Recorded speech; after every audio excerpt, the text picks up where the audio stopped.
I welcome you all to the module 3 of this course, which is titled as Applied Positive Psychology. Today we are studying module 3, and module 3 about will covering two concepts. One is optimism and hope. So today's lecture, that is lecture number 8, and the overall lecture number 8, and it is the first lecture of this module. We will be talking about the concept of optimism. We will try to understand the concept of optimism, and we will also see what are the possible interventions available for the concept of optimism. So, before we talk about today's lecture, let me give you a brief recap of the last lecture. So, in the last lecture, which was part of module 2, we discussed the concept of social comparison and how it influences our happiness and our self-evaluation and so on. So, we discussed what are the functions of social comparison, why people tend to engage in social comparison. We also discussed what are the processes involved in it, what are the types of social comparison that we do, like upward social comparison, downward social comparison and so on. We also discussed how different types of social comparison influences our self in varieties of ways. We also discussed some of the empirical findings related to social comparison and happiness. And at the end, we discussed how social comparison has become much more prominent in today's world, especially because of the presence of social media and how it influences our happiness level. All these concepts we have discussed in the last lecture. So, let us talk about today's lecture. In today's lecture, we will be focusing on some of these main concepts, like what is the meaning of optimism and what are its benefits. We will be talking about different types of optimism. We will also talk about each type and their roots and findings associated with them. We will also talk about something called as unrealistic optimism. We will also talk about can pessimism also be a good thing, and we will at the end discuss about some of the research based tools for enhancing optimism. So, this will be the structure of today's lecture. Let us start today's lecture. So, the concept of hope and optimism, these are related to a broader concept called as future expectancies.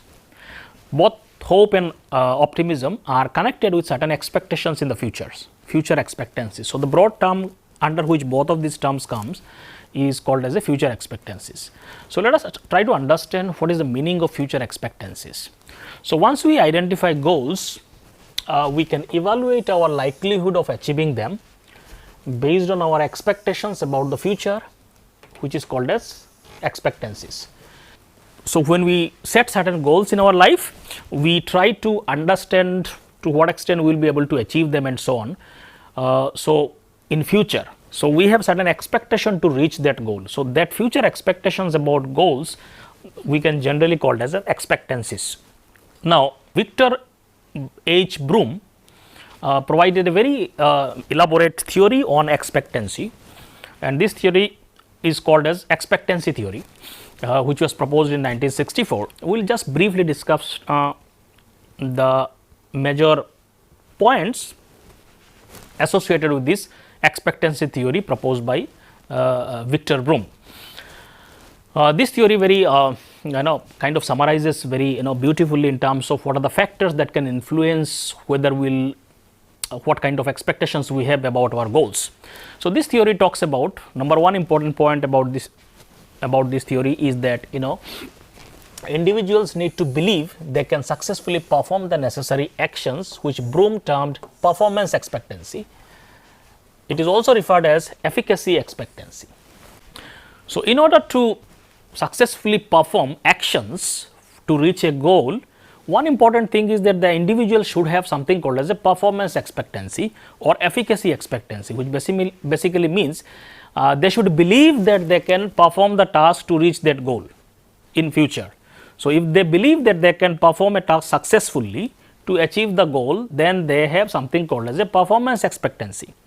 For example, a student aiming for A grade in the final exam may lack motivation if she or he doubts his or her ability to study effectively. So, let us say the target of a student is to get an A grade in the final examination, but that student will not be motivated to perform the necessary action to get A if that student believes that they lack ability to study and actually achieve something called as an A grade.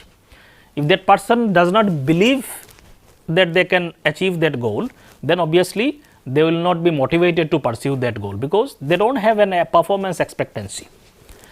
So, this is one thing that influences our motivation for future goals. Second important factor is that people must believe their actions will yield the desired result, known as outcome expectancy. Another important factor which is related to the motivation for working towards the goal is called as outcome expectancy. So, it basically means, for example, here it is an example is given. If the student feels capable of studying, she might not commit to it if she thinks the exam is unfair, rendering her efforts useless. Now, even if the person has a performance expectancy, they believe that they have the capacity to study and get A grade, the student will not be motivated to study despite that performance expectancy if they believe that whatever effort I put, I will not be able to reach that goal because the exam can be unfair, or there can be other factors for which I will not get the due credit for my performance. So, even if the student feels capable of studying, she might not be commit to the study if that person thinks that the exam is unfair, or exams are generally unfair, the right kind of answers are not given the due marks and so on. So, even if the performance expectancy is there, if there is no outcome expectancy, the student will still not put the efforts, or they will not be motivated to put effort for reaching a goal. The third factor is called as the desired outcome must be valuable to the individual, known as valence of the outcome.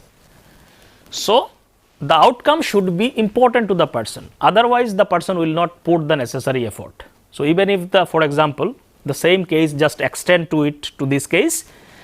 So, in the student case that we are discussing, even if she believes she can study and that studying would improve her grade, she may not be motivated to put the effort if she does not care about receiving high grade.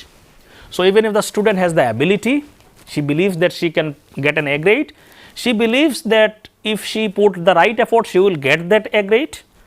So, performance expectancy is there, outcome expectancy is also there, but still the student may not put the effort if the person feels that A grade is not important to that person, or if that student believes that A grade is not at all important for me.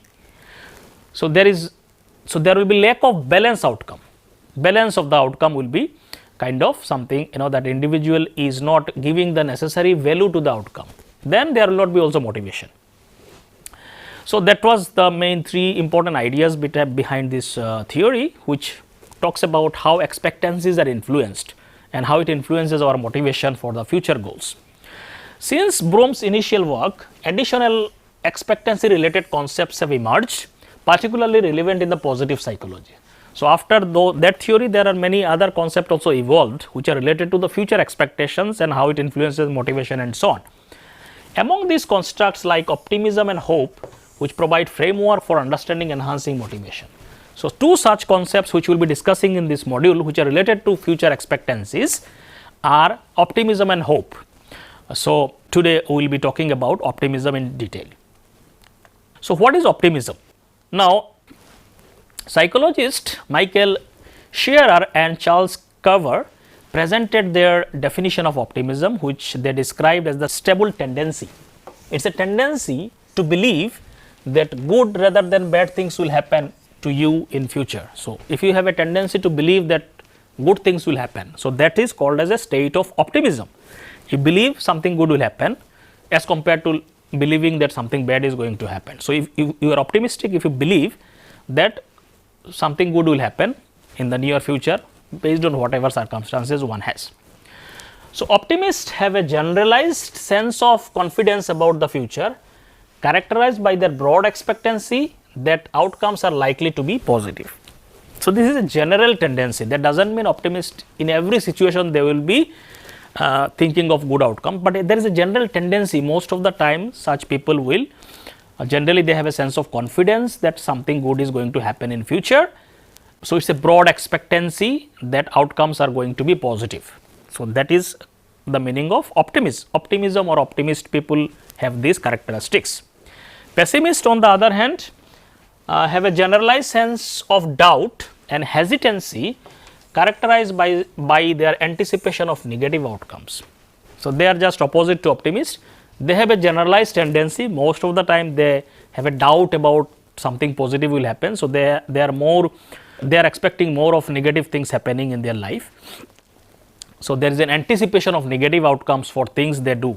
So, if people have this generalized tendency, we can call them, they are more likely to be pessimist. The question now will address, why is it good to be an optimist? Generally, there are research that shows optimism, or people who are optimist, generally they have a certain advantages for becoming optimism, or people who are optimists, they have certain positive outcomes in their life.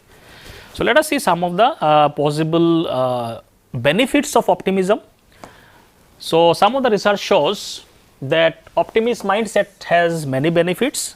For example, optimism enhances emotional resilience. What that means is that optimists tend to experience less distress than pessimists when faced with life challenges, showing lower rates of anxiety and depression. So, when you are optimist, your state of mind, your emotional state is more likely to be positive, because if you are pessimist, obviously if you see something negative or dark or something not favorable is going to happen, it will increase a lot of distress in your life. Whether it happens or not, that is a question what the future will decide, but in general, if you tend to think only about the negative outcomes, it will enhance a lot of the negative emotional state like anxiety and depression. Optimists are less likely to experience them because they are expecting something positive. So, emotionally at the thought level, at the emotional level, it has an advantage which makes people more resilient. If you are more positive in challenging situation, you are more likely to face them effectively and function in a better way. So, that is called emotional resilience. Another advantages of optimism is that it helps you to adaptation to adversity. It helps you to adapt to the negative events of your life. So, optimists demonstrate better adaptation to negative life events, including serious medical challenges like coronary artery bypass surgery, breast cancer, AIDS and so on. So, many terminal or very negative life events related to various serious medical illnesses, generally people who are optimists, they are able to adapt to such situation in a better way as compared to pessimists. So, they cope better with the challenges and difficulties of life and difficult situations of the life.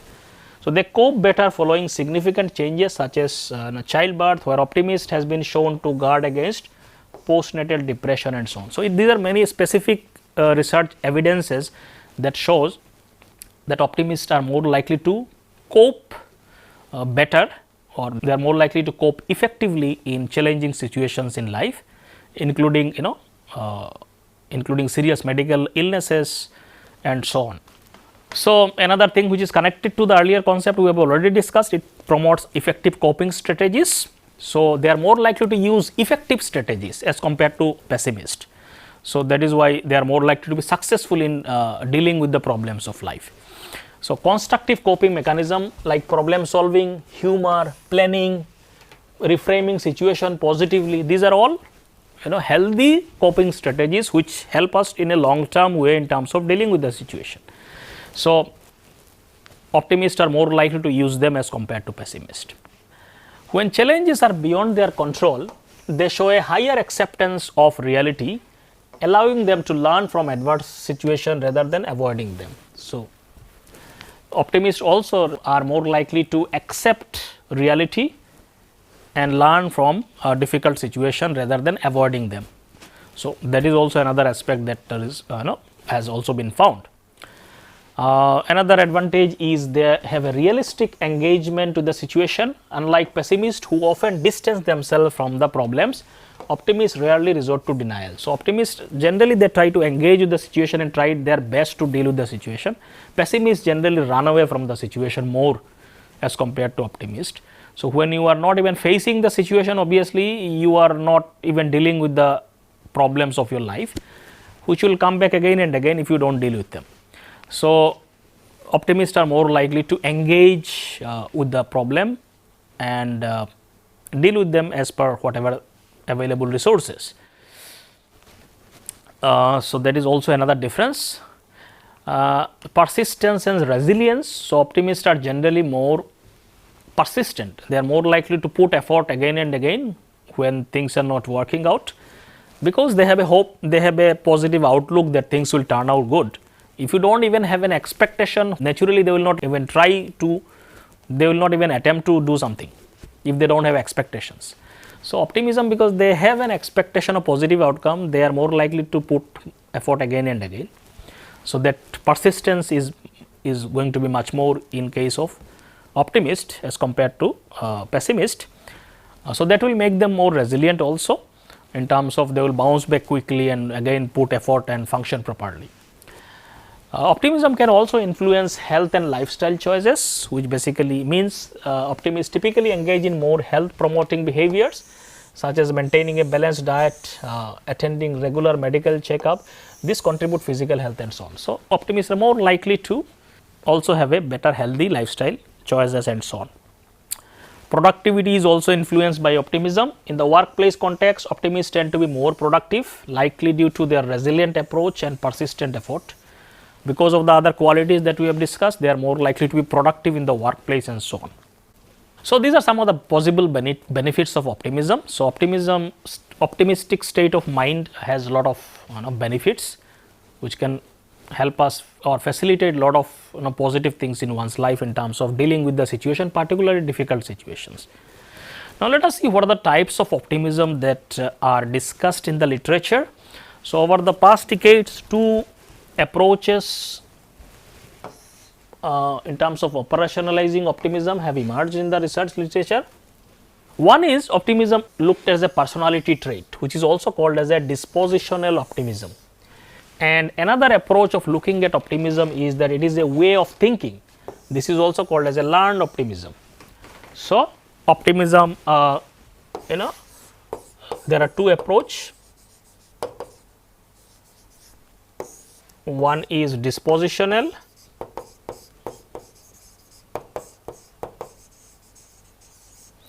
one is learned. So, these are the two frameworks that are available, and both have their own validity in their own ways. So, let us see what are these. So, when we talk about dispositional optimism, we are talking about optimism as a characteristics, as a trait. So, this is a general characteristics of the person. The person is like this most of the time. This is all inbuilt characteristics. So, disposition basically means some inbuilt characteristics are there. When we talk it as a dispositional characteristics, which is also called, basically we are talking about it as a personality trait. So, dispositional optimism is basically linked to personality trait that reflects general tendency to expect positive outcomes across various lives. The person is generally optimistic most of the time. So, that means this is a kind of trait. It is a inbuilt characteristics that has happened because of many factors in their life. Essentially, it describes how likely people are to believe that good things will happen to them regardless of the specific circumstances. Regardless of whatever circumstances they are more likely to believe that good things are going to happen in their future. People with high dispositional optimism tend to approach life with a hopeful and confident outlook, expecting success or improvement even in challenging situations. So, because this is a general tendency within themselves that they tend to expect positive things, improvement in situations in future and so on. So, that is something called as a dispositional optimism. The Shearer and Carver developed a self-report instrument which is available for research and so on, which is called as a life orientation test, LOT, which measures this particular aspect of dispositional optimism, the inbuilt characteristics whether you have or not, one can test out using this particular measure. Later they revised it also, LOT-R or revised, which generally has 10 items. Items included things like overall I expect more good things to happen to me than bad, and in uncertain times I usually expect the best and so on. These are some of the items on which you have to describe your agreement or disagreement and so on. So, according to them, optimism is a generalized outlook on life, meaning it extends across various life domains rather than being confined to one area.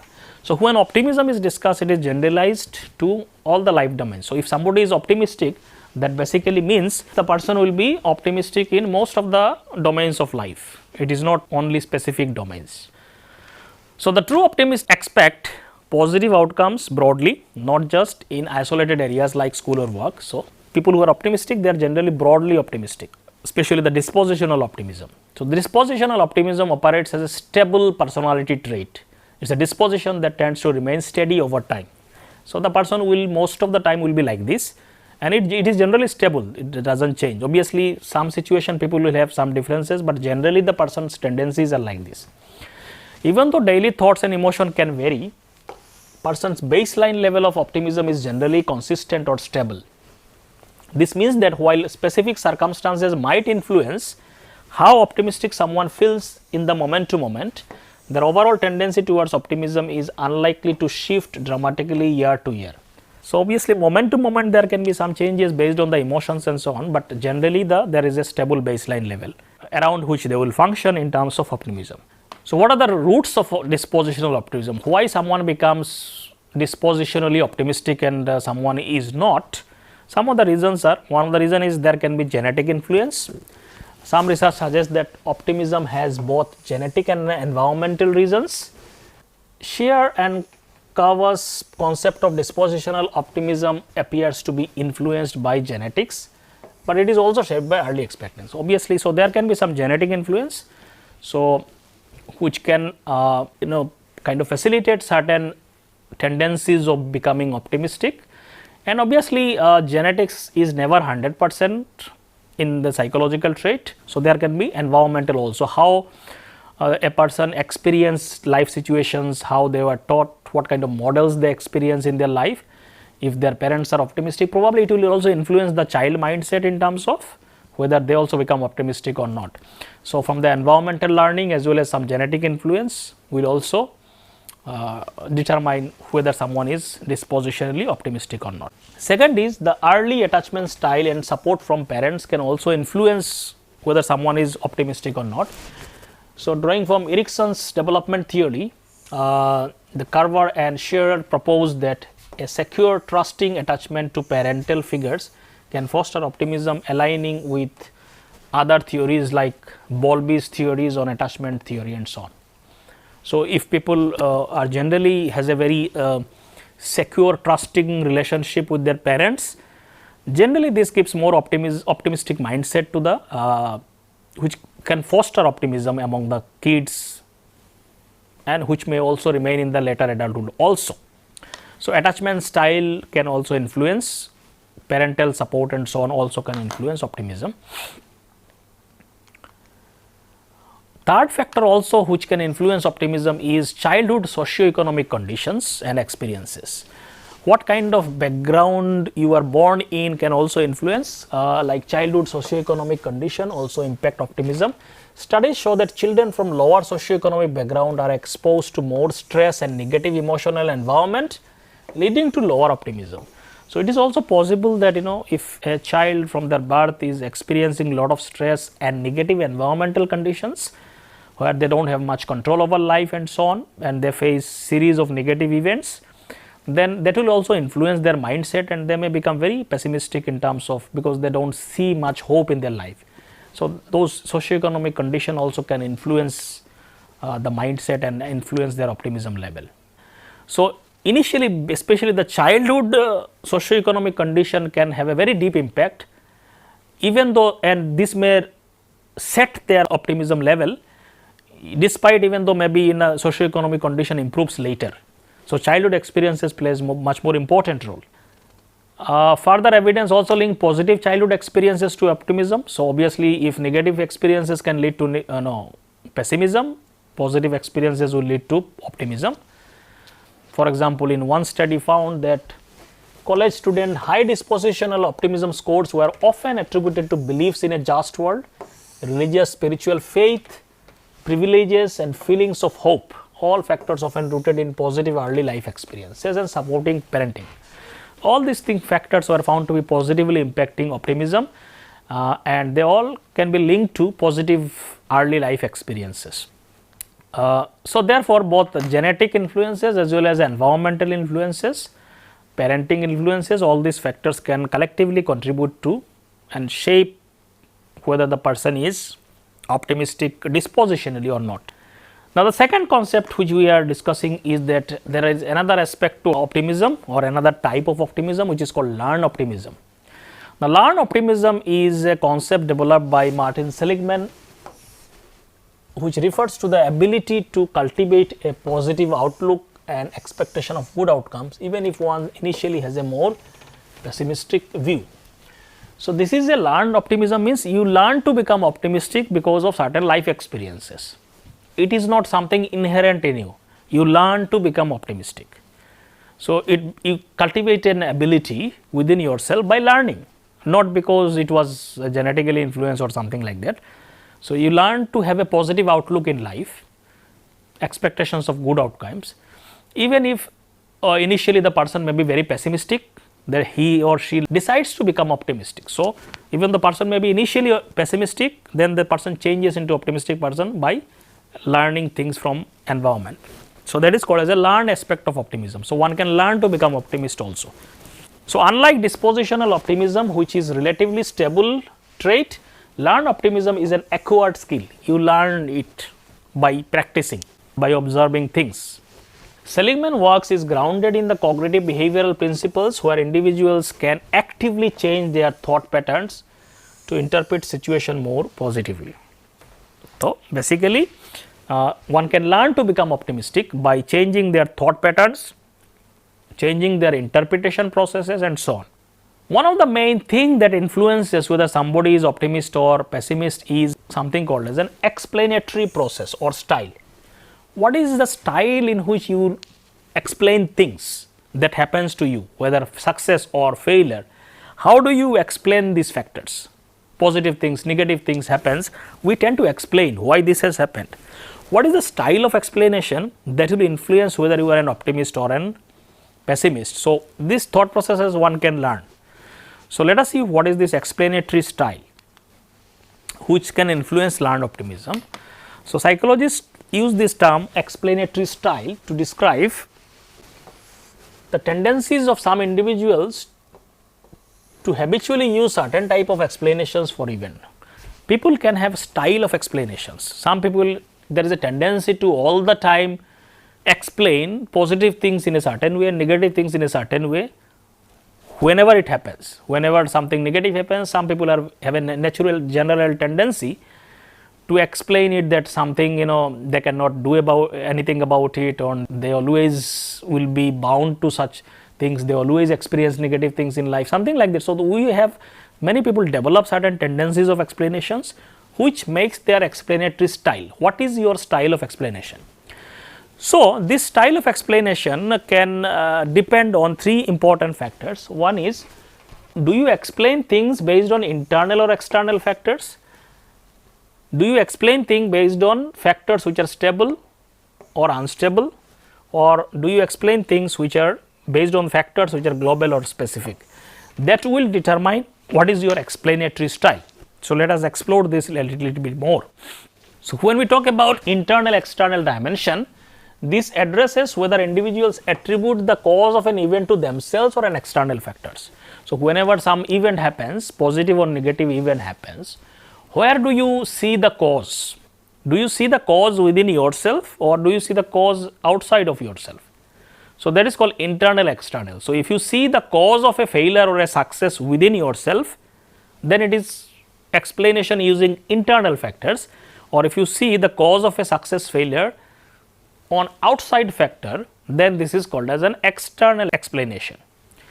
For example, a poor grade on a paper might be attributed internally when you explain I lack ability or skill, I do not have skill and ability, therefore, I got bad grade, then it is an internal explanation. On the other hand, you can also explain the same situation externally by example saying the professor was very strict and because of his unfairness I got less grade. So, then you are attributing cause to someone else in the outside. So, that is called an external explanation. So, people who frequently use internal explanations are more likely to blame themselves for negative events and those beyond their control and so on. So, whether you explain things based on internal factor or external factor will have many consequences depending on the situation, we will see them a little bit later. So, this is one way of explanation. You can have explain using internal factors or external factors, and accordingly it will have some influence. Another dimension is stable unstable factors. So, how do you explain successes, failures, positive event, negative event, whatever the cause of that event, whether the cause is stable or unstable.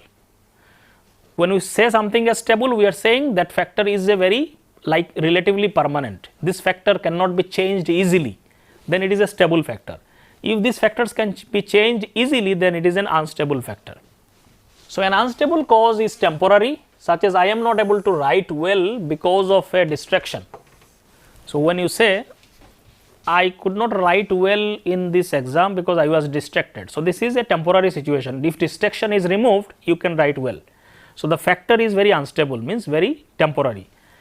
On the other hand, when you a stable cause, when you say things like permanent, like I lack writing skill. I could not write because I lack writing skill. So, that means this is a permanent skill. So, writing skill you cannot develop it overnight. You cannot change it overnight. So, it is a skill that you need to develop, it may take a lot of time. So, then it is a stable explanation. The factors are stable, but many times we explain things based on stable factors, sometimes we explain things based on unstable factors. The last factor which can influence your explanatory style is whether the explanation for factors of causes of event are global or specific. So, this dimension distinguishes between causes that affect many areas of life, global, and those that affect only specific situation. Sometimes we explain things which are only related to a particular situation, then it is a very specific factor causing an event. On the other hand, when we explain things using factors which are very global, means it will influence almost every aspect of your life, then it is a global factor.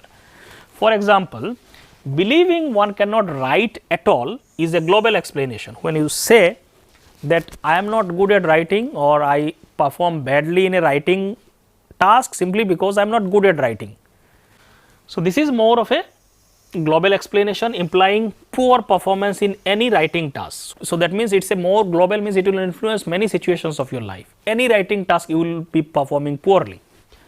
While thinking one struggled only with a particular paper is a specific explanation. When you say in this particular paper I could not perform well simply because something was there in the paper that I was not well prepared, then your explanation is only specific to this particular task or this particular paper, then it is more specific explanations.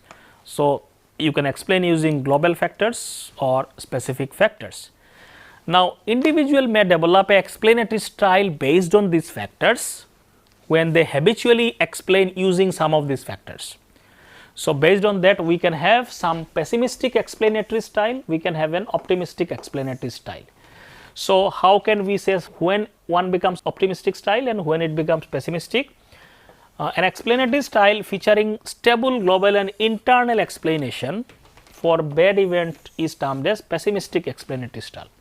So, when you explain for negative things, failures in life using stable factor, means you say the reasons for my failure is very stable, I cannot change it.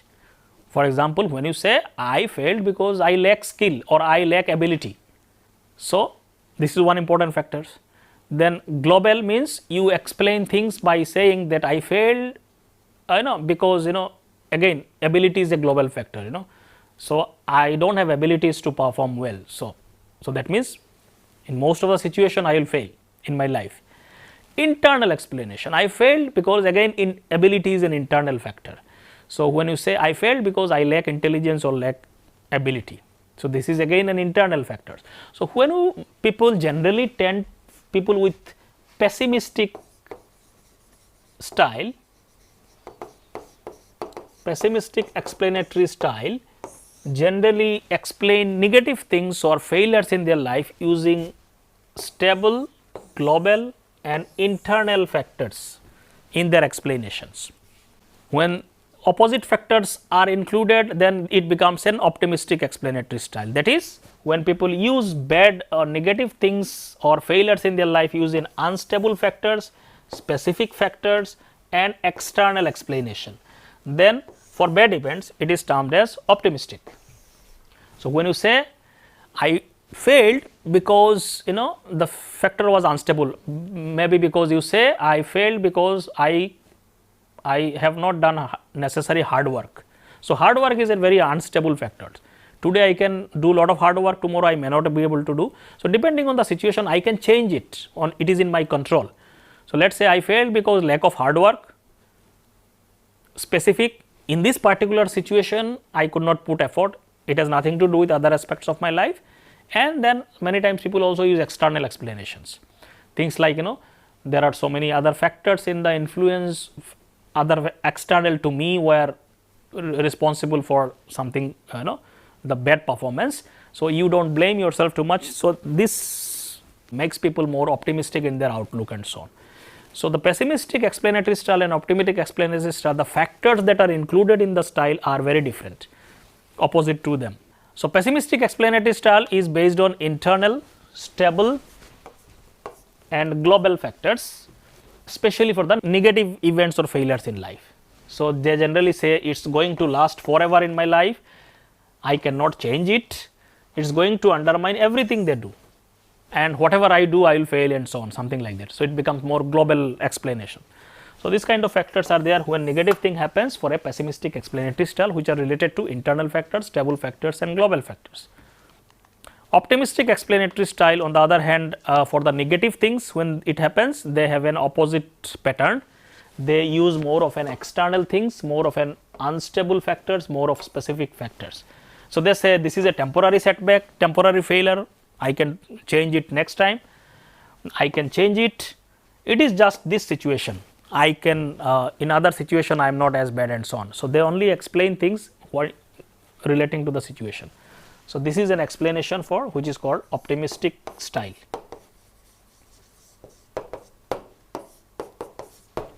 So, this is how they differ in terms of explanatory style. So, this is some more examples are given. When bad thing happens, the pattern is one pattern is observed by both pessimistic and optimistic. So, they use different patterns. For positive things, good effect, their explanation again changes dramatically. So, this is how it is shown when positive bad thing happens, how the optimistic people explain and how pessimistic style explain people with pessimistic style. On the other hand, when good thing happens, how both of this particular type of category of people explain things. For example, for bad things, optimistic people will say it is external, it is not just because of me, many other things were involved in it.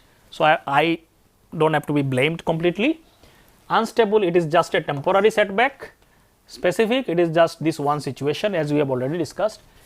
Pessimist will be just it is me, I could not do it, it is going to last for a long time, it is going to undermine everything I do. For the other things also the same failure will going to come and so on. For the bad things, for the good events, optimist will just change the pattern in the opposite direction.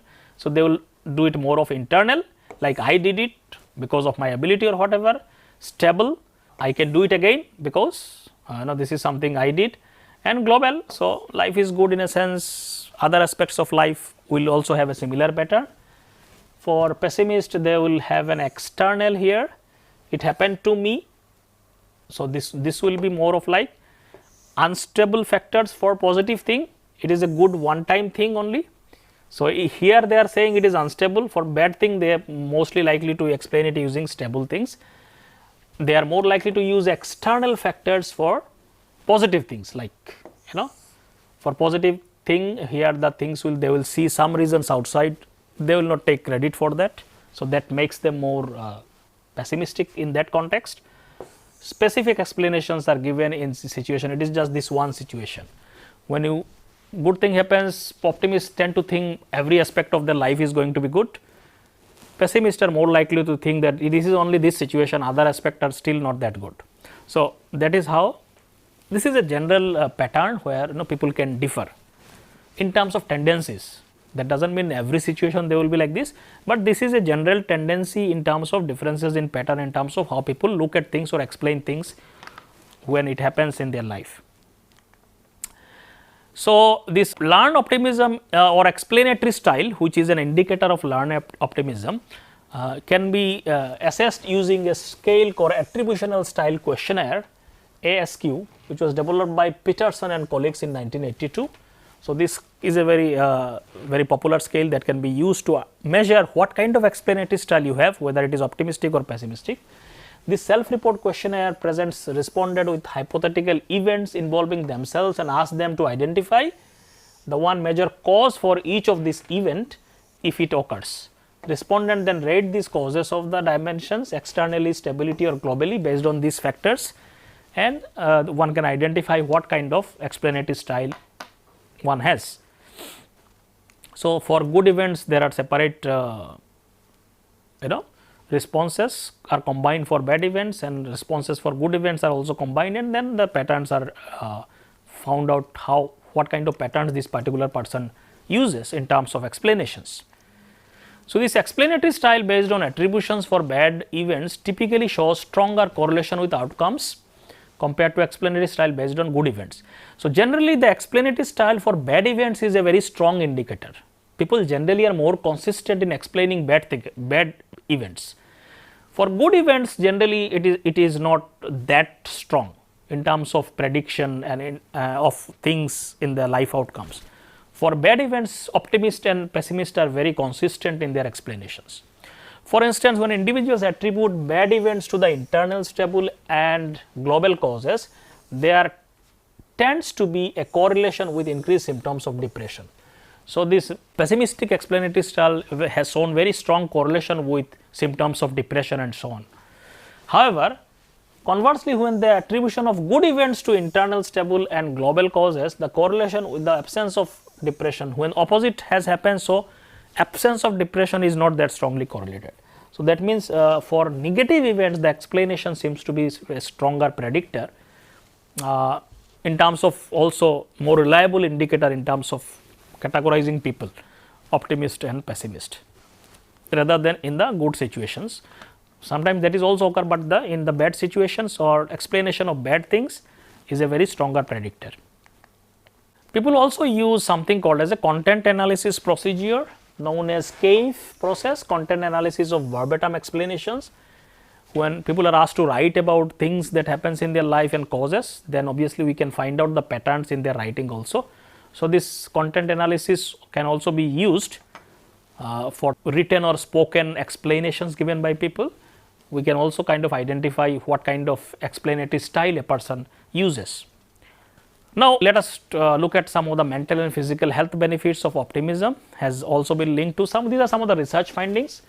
It has been linked to reduced distress, better adaptation. We already explained some of these things: lower depression and anxiety, greater problem solving efforts, and successes in areas like academics, sports, work, politics, relationship and so on. So, it has been linked to various positive outcomes in terms of physical and mental health benefits. Research also shows optimism predicts positive physical health outcomes, including improved immune functions, lower cardiovascular risk, better cancer and pregnancy outcomes, and reduced pain. So, when you are optimistic in the very challenging or difficult physical health situation, optimism has found to be better predictor of many health outcomes, like it may improve your immune functions, lower some of the risk and facilitate at least in terms of recovery and so on. Optimists have longer telomeres, which is an kind of which is a biological factors which relates to cellular health, stress and aging. So, optimism also biologically is linked to more cellular health and so on. Optimists also have been found to have 30% reduced risk for coronary death over 8 years, highlighting optimists' role in preventing diseases and so on. Even if optimist does not come naturally, adopting an optimistic outlook can be valuable, especially for staying motivated towards goal. So, even somebody may not be dispositionally optimistic, like by tendency they may not be optimist, but it still can be learned by using learned optimism, and it helps you to get motivated towards your goal and keep expending efforts and so on. Now, when we talk about optimism, sometimes another thing we need to understand that sometimes people become unrealistically optimism. We need to understand between the actual optimism and unrealistic optimism. So, people are generally considered as unrealistically optimistic when individuals predict that a future personal outcome will be more favorable than indicated by objective standard. When you do not follow any objective standard on some realistic expectation and you expect something out of blue will happen, which is very unrealistic, unlikely, based on the objective standard which you think can possible, then those optimism can be called as an unrealistic optimism. Here, because you are not looking at the objective realities of life and you are just expecting something miraculously or whatever it is, then it can be called as an unrealistic optimism, because it does not match the objective standard that is going or likely to happen. It also arises when people overly believe that their outcomes will be better than their peers. People also have many times unrealistic optimism in terms of they believe their certain outcomes in their life is much better than their peers, when objectively that may not be true. So, we can have basically two types of unrealistic optimism. One is unrealistic absolute optimism, which occurs when individuals believe their outcomes will be more favorable than what objective data like base rate or statistics suggest. You believe in something which is not actually indicated by objective data like some statistics or rates, whatever is available, then it is called unrealistic absolute optimism. For example, studies shows that students often overestimate their future grades or starting salaries. Financial advisors are overly positive about economic forecast and so on. In many times we overly become optimistic in many situations of life, which data does not match with that. Then it is called as an unrealistic absolute optimism. This can also appears in people's low estimates of personal risk of outcomes like divorce, STDs, unplanned pregnancies and so on. Many times also people become unrealistically optimism about many other negative things in their life that they will not happen. They feel like risk of divorce, risk of many diseases and so on.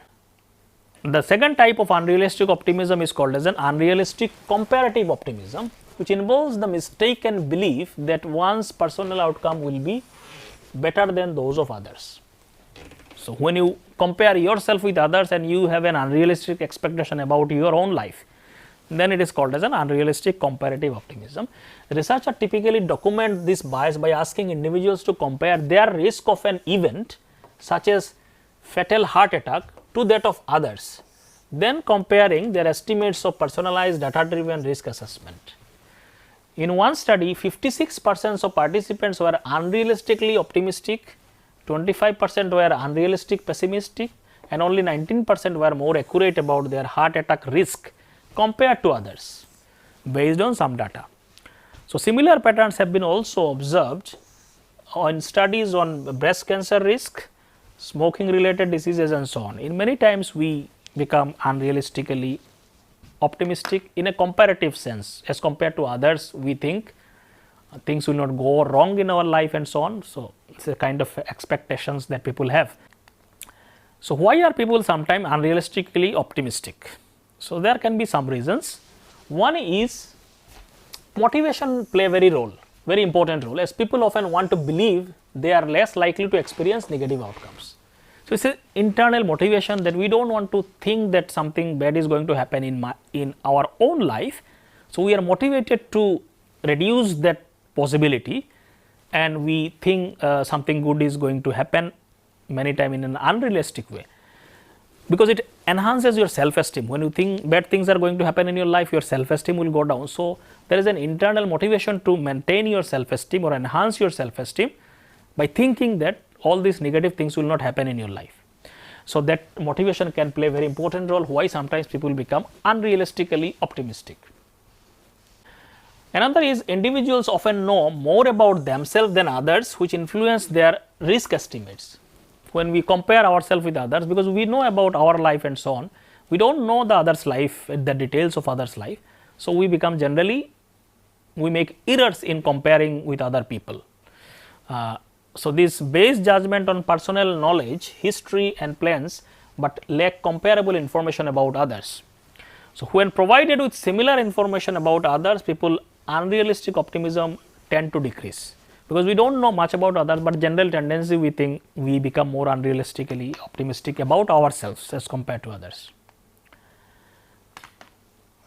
Also, the person positivity bias suggests that people judge the average person as more prone to negative outcome as a vague label is less relatable to their own self perception. So, when we look at others' life, so there is a sense of biasness within our decision making process or judgment, that the average people which we think the others we considered as an average people is a very abstract category. We think generally, so those things are going to happen to those people, especially the negative outcomes. So, there is a biasness in terms of judging about ourselves. Lastly, the cognitive process affect unrealistic optimism. One such process is the representative heuristics, where individuals compare themselves to negative stereotypes. When you compare ourselves, we generally tend to compare in the negative context people who are stereotypically and some specific cases of negative things, and then generalize it to all the other people and conclude that they themselves are at a lower risk because they see only typical specific stereotypical cases. Another process is the tendency to convert a comparative judgment into a personal one, focusing on their own low perceived risk and assuming it is lower than the others. So, basically you just focus on yourself because of you have more information, and there is a positivity biasness towards ourselves for maintaining self esteem and so on. So, these are some of the things which can influence why sometimes people become unrealistically optimistic. So, this unrealistic optimism may reduce anxiety and encourage persistence towards goal also, while such unrealistic optimism can also have a problem in the sense that it can increase risky behaviors and lead to negative outcomes due to insufficient preparation. When you become unrealistically optimistic, then you don't become cautious, you don't become careful, you tend to get into more risky behaviors because you think negative things will not happen to you, and you will not prepare well also when facing certain situations. So, one has to kind of understand whether optimism is realistic or unrealistic. Sometimes even pessimism can it be also good? Let us see. Pessimism can sometimes be crucial for safety and preparedness. As we have seen in certain situation, some amount of pessimism can be good in a sense that you become more cautious, more careful in dealing with situations, and you prepare yourself in a much better way because you think something can go wrong. So, you prepare yourself in a better way. So, optimism, while is generally good, positive, can lead to risk underestimation. As we have seen, sometimes people underestimate the risk of negative things while they become optimistic, making optimism more likely to engage in risky behavior such as unprotected sex or reckless driving and so on. In many situations, people can engage in risky behavior simply because of optimism, particularly the unrealistic optimism.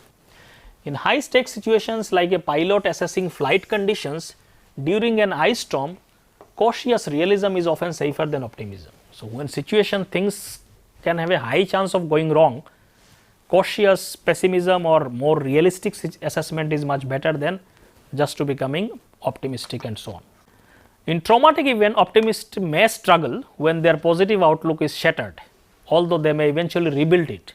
So, especially when negative thing happens, optimist people may experience it more distressful because they are not expecting it, but pessimistic people who are generally expecting such thing will happen. So, the impact of such event will be more for optimistic, but obviously because of the tendency they will rebuild it again. So, in that sense also there can be some differences in the impact. Additionally, research highlights defensive pessimism, a strategy where individuals set low expectations to manage anxiety. For defensive pessimists, imagining possible failures actually improves performance, and trying to stay positive may hinder their outcomes. So, some people also in certain situations may become defensively pessimistic, where they use a strategy where they set low expectation to manage their anxiety. They do not even expect too much. So, the expectation itself is low, so the anxiety is also low and so on. So, that is also a possibility in terms of certain situations. So, over time defensive pessimists often perform better, feel happier and achieve more personal goal than equally anxious individual who do not use this strategy. So, all these things can be good in certain context. So, one has to be careful in terms of how they are using all these contexts. Optimism is also good, pessimism in a certain specific situations can be good. Unrealistic optimism is not good in a sense, because then you are not in touch with reality and so on. Now, at the end, let us discuss some of the possible strategies that can be used to enhance optimism, especially in the learned sense. We can learn to be optimistic if, especially the people who are very pessimistic, and they experience a lot of negative emotions and so on. So, let us see some of these research based tools that are available. One tool is called ABCD analysis that can be used to enhance optimism, that was proposed by Martin Seligman. So, this tool actually includes suggestions like, over the coming week, take time each day to reflect on a situation you found challenging or stressful. Following this step, so over the coming week, take time to each day and reflect on a situation you found challenging. So, whatever some challenging situation recently you faced, reflect on them, especially taking one by one. So, first you identify A, what is the antecedent event that lead to this particular the distressing event. So, describe the difficult event objectively, focusing only on what happened without adding personal judgment to it. Just describe or write about it in terms of what is the event that was very challenging. Just describe the event, do not add your own personal additional layers of interpretation. B, find out what are the beliefs associated with it. Now, record your beliefs about the situation, how you interpreted the event and explanation you told yourself when that negative thing or challenging event happened. Now, you have identified that. Now, try to see what are the beliefs associated with that event. How did you thought about that event? What are the thought processes or belief system activated by this event? Then last, see what was the consequences of that event. Note your emotional response to any action. How did you feel when this event happens? Note all this A, B, C. Now, one of the main concept here is that actual event never actually causes emotional consequences. So, whether positive thing happens, negative thing happens, and then we experience emotions. If negative thing happens, we feel depressed, sad and so on. Now, this ABCD analysis or this cognitive perspective says that event actually do not causes any emotional consequence. It is how you believe, what are your thought processes associated with it. So, if something you fail in an event and you say I am a failure, I will not be able to succeed again. Now, you will feel depressed because of this thought, not because of failure, because many people may fail in same situation and they may not be disturbed by it. So, how you are thinking about that situation will influence the outcomes or consequences. So, you need to understand the explanations that belief system associated or triggered by the event and work on that in terms of changing that. So, that is basically called as an ABCD analysis. It is a part of cognitive therapy process. So, one can change especially the thoughts and beliefs which were negative and led to all these negative emotions by changing with the positive thoughts and more optimistic thoughts. One can use things like distraction, distancing and disputation. So, distraction is what, when too much of negative thought comes, one can distract themselves by intentionally shifting your focus away from negative thoughts. Simple technique could include just say stop out loud while hitting the table. So, you just, if the thoughts is too much and it is coming too much into your thoughts and uncontrollable thoughts, then one can very loudly say stop, even by hitting the table. So, it will help you to distract and at least create a space to look at beyond those thoughts. Snapping a rubber band on your waist, it is just wrist, just to basically make you a dramatic or very loud thing, so that your mind get distracted and at least it stops for some time. Looking at a flashcard with stop written on it, these are all different strategies. Writing down pessimistic thoughts immediately or scheduling time to revisit the thoughts in a more controlled environment and so on. So, you can use all these distraction techniques to kind of create a distance from the negative thoughts and look beyond them. So, you can use all this, whatever works for people, you can use some of this distraction to just stop the ruminating and uncontrollable thought. because that is very important. Then only you can change it into the positive thoughts. Then comes another technique called as a distancing. So, here we remind yourself that the current beliefs are just one way of viewing the situation. So, that is very important. We generally, whenever a particular thought pattern starts, we identify with them and we just believe that this is the only reality. But the thing is that a particular thought only showing one aspect, one way of interpretation, there can be many other ways of looking at it. So, try to look at other possible interpretations. So, current belief is just one possibility, there can be many other possibilities of looking at the same thing. So, recognize that your pessimistic interpretation is just one possibility, and that alternative, more optimistic perspective may be also just as valid, because thoughts are not facts, you are just manufacturing them. Your pessimistic thoughts are one way of looking at it, there may be many other ways of looking at it, and some of these things can be much more better and healthy thought processes. So, that is called distancing, create more alternative ways of looking at things. Another very important strategy for changing thought processes from negative to positive is disputing. So, challenge your beliefs by questioning their evidence. Challenge yourself, what is the evidence for the thoughts that I am having? That when you fail an event and you say yourself, I am a failure, what is the proof that I am a failure? Just failing in one event, does it make me a failure for whole life? There is no evidence for it, because I have been successful in many other things. How can failing in one event make me a failure? Because there is no evidence for it, it is just my thought is telling me. So, dispute that thought. So, consider if there are other more positive ways to interpret the situation. Even if your initial belief is accurate, assess the actual impact. Is it truly catastrophic or just a temporary setback? Even if some of your thoughts are correct or you think they are realistic, but are they that problematic that you cannot tolerate them, or these are just, are they permanent or they are temporary? Most of these things are temporary things. So, look at things, thought processes in more realistic way. Finally, ask which perspective is most helpful in lifting your mood, and decide for yourself what kind of interpretation should I have. Should I go with things which lifts my mood in a positive way, or should I just stick with all this pessimistic thought and feel depressed about my life, and so on. So, you can kind of dispute like this and try to change it in a certain situations. So, many times people, they themselves are not able to do all these things. So, some professional counselor also actually help you to do all these things. Social support, people who are elder, actually they support to change your thought processes. So, they will advise you, don't believe that, don't do this, think like that. All the support network actually are doing a lot of these things. If you can do it on your own, that is also very good, because then you don't need just any external support. So, these are some of the ways by which we can change our thought processes, and actual intervention can be done in terms of learn more optimistic thoughts and so on. So, with this I stop here. Thank you.